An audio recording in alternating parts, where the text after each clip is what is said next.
एक दिन अक्कलकोट की तपती दोपहर में धूल से सना एक आदमी लाठी टेकता हुआ धीरे धीरे स्वामी समर्थ के मठ की ओर बढ़ रहा था। हर कदम पर उसका शरीर कांप रहा था, चेहरे पर दर्द था, पर आंखों में जिद। आज स्वामी से मिलकर ही रहूंगा। लोग देखते रहे, कोई नहीं जानता था कि यह आदमी कौन है और किस लिए आया है। लेकिन जब उसने स्वामी समर्थ के चरणों में गिरते हुए कुछ शब्द कहे, पूरा दरबार सन्न रह गया। वह व्यक्ति एक पूर्व सैनिक था। नाम था गणेश राव। मराठा रेजिमेंट में बहादुरी से लड़ा था।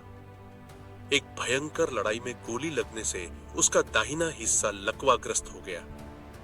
डॉक्टरों ने कहा, अब तुम कभी चल नहीं पाओगे। गांव लौटते ही लोग उसे बेचारा कहने लगे। गणेश राव अंदर से टूट गया, पर भीतर कहीं न कहीं एक आवाज गूंजती थी, श्री एयूएम स्वामी समर्थ सब कर सकते हैं। एक दिन एक बूढ़ा साधु उसके गांव आया।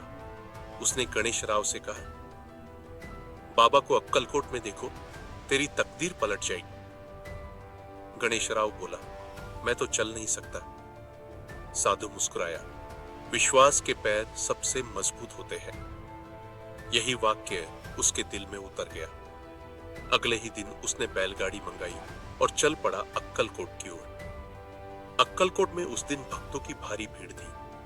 कोई प्रसाद चढ़ा रहा था, कोई रोग मुक्ति की प्रार्थना कर रहा था। तभी गणेश राव अपनी लाठी के सहारे अंदर पहुंचा और स्वामी समर्थ के चरणों में गिर पड़ा।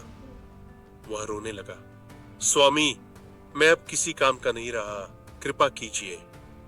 स्वामी समर्थ ने उस पर एक नजर डाली, फिर हंस पड़े। अरे, कौन कहता है तू बेकार है? तू तो अभी भी लड़ाई के मैदान में है, बस दुश्मन अब निराशा है।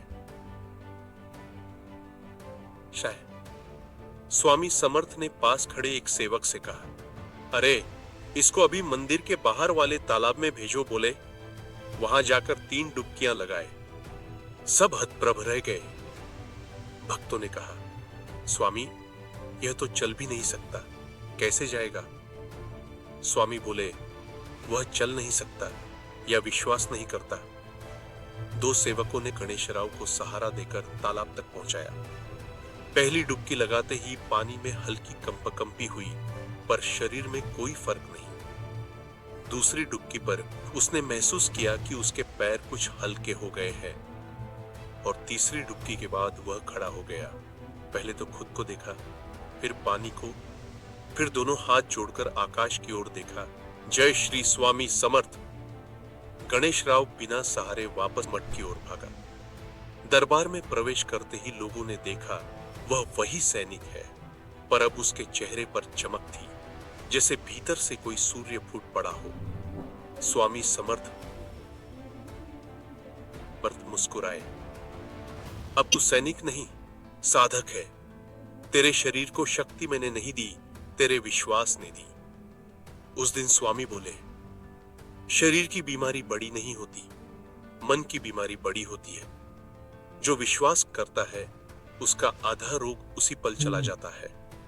उन्होंने भक्तों की ओर देखते हुए कहा, ईश्वर से मांगना आसान है, पर भरोसा रखना कठिन। भरोसा रखो और देखो हर दर्द कैसे दवा बनता है।